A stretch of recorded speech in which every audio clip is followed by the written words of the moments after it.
ایک زوردار دھکا دیا، وہ نشے میں گرتا چلا گیا۔ دوسرے سپاہی نے چونک کر میری طرف دیکھا، لیکن اس سے پہلے کہ اس کی برین گن کا رخ میری طرف ہوتا، میں نے ٹریگر دبا دیا۔ بیک وقت بہت سی گولیاں اس کے جسم کو چھلنی کر گئیں، لیکن برین گن کے جھٹکے سے میں بھی الٹ کر گر پڑا۔ گولیاں کھانے کے باوجود اس سپاہی نے گولیوں کی جو باڑ ماری، اس نے میرے ہمت خان کا سینہ چھلنی کر دیا۔ غصے اور صدمے سے میں دیوانہ ہو گیا۔ دوسرا سپاہی جو گرنے کے بعد تیزی سے واپس آ رہا تھا، جیسے ہی سامنے آیا میں نے اسے ڈھیر کر دیا اور پھر برین گن پھینک کر بھاگتا ہوا اپنے دوست کے پاس پہنچا۔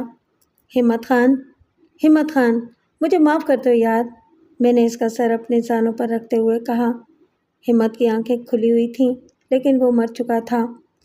میں زاروں قطار رو رہا تھا، کسی بات کا ہوش نہیں تھا، اس لیے جب سانتے اور اس کے ساتھی میرے گرد آ کھڑے ہوئے تب بھی میں اسی طرح بیٹھا رہا۔ اپنے ساتھیوں کی لاشیں دیکھ کر وہ دیوانے ہو گئے تھے۔ انہوں نے مجھے اتنا مارا کہ میں قریب المرگ ہو گیا۔ شاید سانتے کی مداخلت نے مجھے بچا لیا، یا پھر انہوں نے یہ سمجھا ہو کہ ان کے ساتھیوں کو میں نے نہیں، ہمت نے ہلاک کیا تھا۔ بہرحال مجھے کچھ خبر نہ تھی، کیونکہ میں بے ہوش ہو چکا تھا، اور مجھے جب ہوش آیا تو میں جزیرے کی بجائے فوجی قیدیوں کے کیمپوں میں تھا۔ خواب کی طرح صرف اتنا یاد تھا کہ ہم شنگانیا کی بندرگاہ پر اترے تھے، جہاں سے ہمیں فوجی گاڑیوں میں بھر کر فوراً روانہ کر دیا گیا۔ راستہ اتنا خراب تھا کہ ہر لمحہ زبردست جھٹکے لگتے تھے، اور میرے زخموں سے چور جسم میں ناقابل برداشت ٹیسیں اٹھتی تھیں۔ اس کے بعد مجھے کچھ یاد نہ رہا۔ ہمارا کیمپ گھنے جنگلوں کے درمیان ایک پہاڑی علاقے میں تھا۔ اس علاقے پر سانتے کے ساتھیوں کا قبضہ ہو چکا تھا۔ کیمپ میں انگریزوں کے علاوہ زیادہ تعداد ایشیائی اور گورکھائی سپاہیوں کی تھی۔ میں واحد سویلین تھا جو یہاں قید تھا۔ تمام جنگی قیدیوں کے لیے میری موجودگی باعث حیرت تھی، کیونکہ مجھ جیسے لوگوں کو قیدی نہیں بنایا جاتا تھا۔ کیمپ کا انچارج کرنل فرشوری تھا، جو بہت ظالم تھا۔ تقریباً 10-12 دن کے بعد میں اٹھنے کے قابل ہوا۔ ایک ڈاکٹر پورے کیمپ کی دیکھ بھال کرتا تھا، لیکن مجھے اس کے علاج نے نہیں، میرے ساتھیوں کی تیمارداری نے اچھا کیا تھا۔ زخموں سے جسم بھرا ہوا تھا، لیکن غنیمت ہے کہ ہڈیاں سلامت تھیں۔ چند روز بعد میں چلنے پھرنے لگا۔ کیمپ کے تمام قیدی میری داستان سن کر حیرت زدہ تھے۔ سب میرے ساتھ بڑی ہمدردی کا سلوک کرتے تھے۔ مجھے وہاں ڈاکٹر سانتے کا تو کوئی پتہ نہ چل سکا، یہ نہ معلوم ہو سکا کہ مجھے قیدی کیوں بنایا گیا تھا۔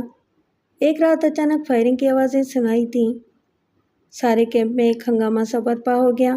بھاگتے ہوئے فوجیوں کے بوٹوں کی چاپ اور شور و غل سے ہم یہ سمجھے کہ شاید حملہ ہو گیا ہے، لیکن جلدی معلوم ہو گیا کہ جنگی قیدیوں میں سے کچھ نے فرار کی کوشش کی تھی، جسے ناکام بنا دیا گیا تھا۔ کیمپ بہت بڑے رقبے میں پھیلا ہوا تھا۔ اس کی چاروں سمت لکڑیوں اور بانسوں کی بنائی ہوئی مضبوط 4 دیواری تھی۔ 4 بلند ٹاور تھے، جن پر مشین گنیں اور سرچ لائٹ نصب تھی، اور ہر لمحہ پہرے دار چوکنا رہتے تھے۔ لیکن چونکہ محاذ جنگ بہت قریب تھا، اس لیے سرچ لائٹ استعمال نہیں ہوتی تھی۔ باہر ہر سمت سخت پہرا اور خاردار باڑ تھی۔ پھر بھی کچھ سر پھرے قیدیوں نے اپنی کوٹھری سے سرنگ بنا کر فرار ہونے کی کوشش کی تھی۔ فرار کی خبر سنتے ہی قیدیوں نے زور زور سے اپنے برتن بجانے شروع کر دیے تھے۔ ایسا زبردست شور ہوا کہ کان پڑی آواز سنائی نہیں دے رہی تھی۔ ہمیں کچھ پتہ نہ تھا کہ فرار ہونے والوں میں کوئی کامیاب ہوا بھی کہ نہیں۔ قیدیوں کی حالت زار ایسی تھی کہ انہیں موت کی پرواہ نہ تھی۔ ان کے لباس پھٹ چکے تھے، داڑھیاں پڑی ہوئی تھیں، مسلسل مشقت سے ہاتھوں میں آبلے پڑ چکے تھے۔ غذا کے نام پر ملنے والے مٹھی بھر چاول بھوک کو اور تیز کر دیتے تھے۔ گندا پانی اور مچھروں کی بہتات نے سب کو ملیریا کا مریض بنا دیا تھا۔ ان کے جسم لاغر اور ناتواں ہو چکے تھے، اس لیے فرار کی بار بار کوشش ہوتی رہتی تھی۔ یہ رات کے آخری پہر کا وقت تھا۔ اچانک ہماری بیرکوں کے سامنے تقریباً 20 قیدیوں کو نرغے میں لیے ہوئے ایک دستہ نمودار ہوا۔ فوجیوں نے ان کو ایک لائن میں کھڑا کر دیا۔ ہلکی روشنی میں ان کو شناخت کرنا مشکل تھا۔ کیمپوں میں موت کا سناٹا چھا گیا۔ پہلی مرتبہ میں نے کرنل کو دیکھا۔ اس نے سانپ کی طرح پھنکارتے ہوئے حکم دیا۔ فائر کی آواز ہوئی اور سامنے کھڑے قیدی کیمپ سے نہ سہی زندگی سے ضرور نجات پا گئے۔ اسی لمحے برابر والی بیرک کا دروازہ ٹوٹ کر گرا۔ بانسوں اور لکڑیوں سے بنی ہوئی یہ مضبوط بیرکیں تھیں، لیکن بیک وقت بہت سے قیدیوں کی زور آزمائی سے دروازہ ٹوٹ گیا۔ غصے اور جنون کے عالم میں قیدی چیختے ہوئے باہر نکلے اور فوجیوں نے ان پر بے طریق فائر کھول دیے، لیکن پھر بھی کچھ قیدی بچ کر فوجیوں تک پہنچنے میں کامیاب ہو گئے۔ کرنل نے دھاڑ کر حکم دیا۔ ایک واچ ٹاور سے اچانک سرچ لائٹ کی روشنی میدان میں ہنگامہ آرائی کی جگہ پڑی۔ جنگی قیدی جنون کے عالم میں فوجیوں پر گولیاں برسا رہے تھے۔ دونوں جانب کی فائرنگ سے لاشوں کے ڈھیر لگے ہوئے تھے۔ اسی لمحے واچ ٹاور سے مشین گن نے بے طریق فائر کھول دیا، لیکن دوسرے ہی لمحے کسی نے سرچ لائٹ پر فائر کر دیا۔ کیمپ تاریکی میں ڈوب گیا۔ ہماری اور برابر والی بیرک کے درمیان بانسوں کا پارٹیشن تھا۔ میرے ساتھی اس کو توڑنے میں کامیاب ہو چکے تھے۔ قیدیوں کا ایک ریلا ادھر سے گزر کر بھاگتا ہوا نکلا۔ وہ گولیوں کی بوچھار کی پرواہ کیے بغیر فوجیوں پر جھپٹ پڑے تھے۔ لاشوں کے انبار لگتے جا رہے تھے۔ اچانک میرے ذہن میں ایک خیال کوندا۔ میں نے اپنی قمیض اتار کر پھینک دی۔ دونوں جانب کی فائرنگ سے فضا گونج رہی تھی، لیکن میں نے اندازہ کر لیا تھا کہ یہ سلسلہ زیادہ دیر تک جاری نہیں رہے گا۔ میں بھاگتا ہوا لاشوں کے ڈھیر تک پہنچا، ایک لاش کی جیکٹ اتار کر پہنی اور 2-3 لاشوں کے درمیان جا کر اس طرح پڑ گیا جیسے میں بھی مردہ ہوں۔ میرا خیال غلط نہیں نکلا۔ ذرا دیر بعد ایک بھاری آواز نے حکم دیا۔ فوجی تیزی سے پیچھے ہٹنے لگے اور پھر بیک وقت دونوں جانب سے سرچ لائٹ کی روشنی ہوئی اور اس کے ساتھ ہی ہر سمت سے مشین گنوں نے فائر کھول دیا۔ جتنے جنگی قیدی میدان میں تھے تقریباً سب ڈھیر ہو گئے۔ صرف چند جو بھاگ کر اپنے کمروں میں چلے گئے تھے وہ بچ گئے۔ اپنے ہتھیار پھینک دو ورنہ سارے قیدیوں کو ابھی گولی مار دی جائے گی۔ کرنل کی آواز سناٹے میں گونجی۔ چند لمحے سناٹا رہا، پھر فوجی برین گنوں اور اسٹین گنوں کو سنبھالے ہوئے آگے بڑھے۔ کسی نے مزاحمت نہ کی۔ جن بیرکوں کے دروازے ٹوٹے تھے ان میں موجود تمام قیدیوں کو نکال کر ایک دوسری بیرک میں منتقل کیا گیا۔ میں سانس روکے پڑا تھا۔ کچھ دیر بعد اس عارضی کیمپ کا دروازہ کھلا اور ٹرک اندر داخل ہوا اور مرنے والے قیدیوں کی لاشیں اٹھا اٹھا کر اس میں بھر دی گئیں۔ انہی میں ایک زندہ لاش میری بھی تھی۔ میں لاشوں کے بوجھ میں دبا ہوا تھا۔ ٹرک چل پڑا۔ میرا دل خوشی سے دھڑک رہا تھا۔ میں کیمپ سے باہر آنے میں کامیاب ہو گیا تھا۔ اب فکر اس بات کی تھی کہ یہ لوگ لاشوں کو جانے کہاں پھینکیں گے۔ جب ہم کیمپ سے کافی دور نکل گئے تو میں نے کوشش کر کے اپنے اوپر سے لاشیں ہٹائیں۔ کھلی فضا میں گہری گہری سانسیں لیں۔ ہم گھنے جنگل کے درمیان سے گزر رہے تھے۔ ایک موڑ پر آ کر جیسے ہی ٹرک آہستہ ہوا میں نے چھلانگ لگا دی۔ ساری رات میں چلتا رہا۔ جنگل سے نکل کر اب میں ایک پہاڑی پر پہنچ چکا تھا۔ مجھے کچھ پتہ نہیں تھا کہ میں کہاں جا رہا ہوں۔ اجالا پھیلا تو میں ایک جگہ رک گیا۔ بھوک و پیاس سے برا حال تھا۔ مجھے معلوم تھا کہ یہ علاقہ بھی فوجیوں کے قبضے میں ہے، اس لیے کسی بھی جگہ دوبارہ پکڑا جا سکتا تھا۔ اس علاقے میں ہر جگہ فوجی موجود ہوں گے۔ کچھ دیر رک کر میں نے دم لیا اور پھر چٹانوں اور درختوں کی آڑ لیتا ہوا بالآخر پہاڑی کے بلند ترین حصے پر پہنچنے میں کامیاب ہو گیا۔ میری حالت اتنی خستہ ہو چکی تھی کہ قدم اٹھانا دوبھر ہو رہا تھا۔ زبان اور حلق خشک تھے۔ پانی کا کہیں نام و نشان نہیں تھا۔ لڑکھڑاتا ہوا پہاڑی کے دوسری جانب والے نشیب میں پہنچا تھا کہ قدموں کی آہٹ سن کر چونک پڑا۔ گھبرا کر مڑا تو اپنے سامنے کسی فوجی کے بجائے ایک بدھ بھکشو کو دیکھ کر حیران رہ گیا۔ گیرے رنگ کے لباس میں کھڑا ہوا یہ دراز قد بھکشو فوجیوں کے ملک سے تعلق نہیں رکھتا تھا۔ میری طرح وہ بھی مجھے حیرت زدہ نظروں سے دیکھتا رہا۔ پھر میری توقع کے بالکل برخلاف ہندی زبان میں بولا، تم ایشیائی معلوم ہوتے ہو، شاید فرار ہو کر آئے ہو۔ ہاں بھکشو، میں جان بچا کر بھاگ نکلا ہوں، لیکن کچھ پتہ نہیں کہ کدھر جاؤں۔ وہ ایک لمحہ خاموش رہا، پھر آہستہ سے بولا، میرے ساتھ آؤ، اس حالت میں تم کہیں بھی نہیں جا سکو گے۔ گھنے درختوں کے درمیان ان کی جھونپڑی تھی۔ اس نے مجھے پھل کھانے کو دیے اور پانی پلایا۔ اس کے بعد میں نے اسے اپنی بپتا سنائی۔ اس نے کہا کہ یہ جگہ غیر محفوظ تھی، فوجیوں کی ٹولیاں ادھر برابر آتی رہتی تھیں۔ وہ اس سے تو کچھ نہ کہتے، لیکن وہاں میرا رہنا خطرناک ہو سکتا تھا، اس لیے مجھے چاہیے کہ درختوں اور جھاڑیوں کی آڑ لیتا ہوا دوسری جانب اتر جاؤں۔ اگر میں نشیب میں اترنے میں کامیاب ہو گیا تو میں ایک ایسے علاقے میں پہنچ جاؤں گا جو ان فوجیوں کے قبضے میں نہیں رہا۔ اس بھکشو نے مجھے زندگی کی راہ دکھائی تھی۔ میں تمام راستے خدا سے اپنی سلامتی کی دعائیں مانگتا چلتا رہا۔ کئی گھنٹے کے مسلسل سفر نے بدحال کر دیا تھا۔ نشیب ختم ہونے والا تھا، آگے کئی فلنگ کا کھلا علاقہ تھا اور اسے پار کرنا خطرناک ہو سکتا تھا۔ میں نے چٹان سے سر نکالا ہی تھا کہ اچانک گولیوں کی بارش ہو گئی۔ میں گھبرا کر چٹان کی آڑ میں چھپ گیا۔ آزادی سے اتنے قریب پہنچ کر اب موت یقینی نظر آ رہی تھی۔ فرار کا کوئی راستہ نہ تھا۔ میں ذرا بھی حرکت کرتا اور فائرنگ شروع ہو جاتی۔ مایوس ہو کر میں وہیں بیٹھ گیا۔ ہینڈز اپ! اچانک نشیب سے آواز آئی۔ میں نے گھبرا کر ہاتھ اٹھا دیے اور گولی چلنے کا انتظار کرنے لگا۔ چند لمحے گزر گئے تو اچانک گھوم کر دیکھا۔ پہلے تو اپنی آنکھوں پر یقین نہیں آیا۔ میں جس فوجی کی نال کی زد میں تھا وہ غیر ملکی نہیں بلکہ میرا ہم وطن تھا۔ آہستہ آہستہ حواس درست ہوئے اور میں خوشی سے بے ساختہ مسکرا دیا۔ کون ہو تم؟ فوجی نے ڈانٹ کر پوچھا۔ دوست ہوں، مصیبت زدہ دوست، پناہ تلاش کرتا ہوا یہاں تک آ گیا۔ مجھے فوراً وہاں کی چوکی پر پہنچایا گیا جو مخالف سمت کی پہاڑی پر تھی۔ وہاں کرنل سکندریہ کی کمان میں ہماری فوج کا ایک مضبوط مورچہ تھا۔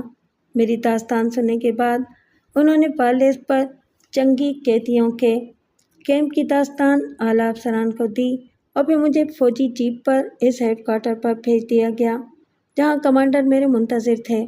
میرے بیان کی تصدیق کے لیے حکام نے انہیں طلب کر لیا تھا کیونکہ خوش قسمتی سے وہ میرے ہی علاقے کے ایک اسپتال میں زیر علاج تھے۔ میں نے اب تک پیش آنے والے تمام واقعات کی تفصیلات اور جاسوسی کے لیے سانتے کی پیشکش اور اس کے فوجیوں کے کیمپ کے بارے میں تمام تفصیلات ان کو سنانے کے بعد کمانڈر سے کہا، کمانڈر، آپ نے وعدہ کیا تھا کہ آپ میری سزا معاف کرا دیں گے۔ کمانڈر مسکرائے۔ تم بہت ستم رسیدہ ہو فرحان۔ بہت عرصہ پہلے جوزف نے عدالت میں جا کر سمن کے جرم کا ثبوت پیش کر دیا تھا۔ اسے ملازمت سے برطرف کر دیا گیا تھا اور اس نے سمن کے جرم اور تمہاری بے گناہی کی گواہی دے کر تمہیں قتل کے الزام سے بری کرا دیا تھا اور تمہاری سزا معاف کر دی گئی تھی۔ لیکن افسوس، اس وقت تک جہاز کے ڈوبنے کے حادثے کی بنا پر تمہیں مرتد تصور کیا جا چکا تھا۔ اب تم آزاد اور باعزت شہری ہو۔ میری خواہش اور غم کا اندازہ کون کر سکتا ہے؟ ایک طرف اپنی بے گناہی ثابت ہونے اور سزا معاف ہونے کی خوشی تھی، دوسری طرف اس بات کا غم کہ اتنے دنوں کی سزا مفت میں کاٹی اور جانے اس دوران میرے والدین اور میری حسن آرا کا کیا انجام ہوا۔ وہ یقیناً اب کسی اور کی ہو چکی ہوگی۔ اب کبھی میں اسے پا نہ سکوں گا۔ مجھے احساس نہ تھا کہ آنکھوں سے زاروں قطار آنسو جاری تھے۔ خوشیاں اور غم خدا کی دین ہوتے ہیں۔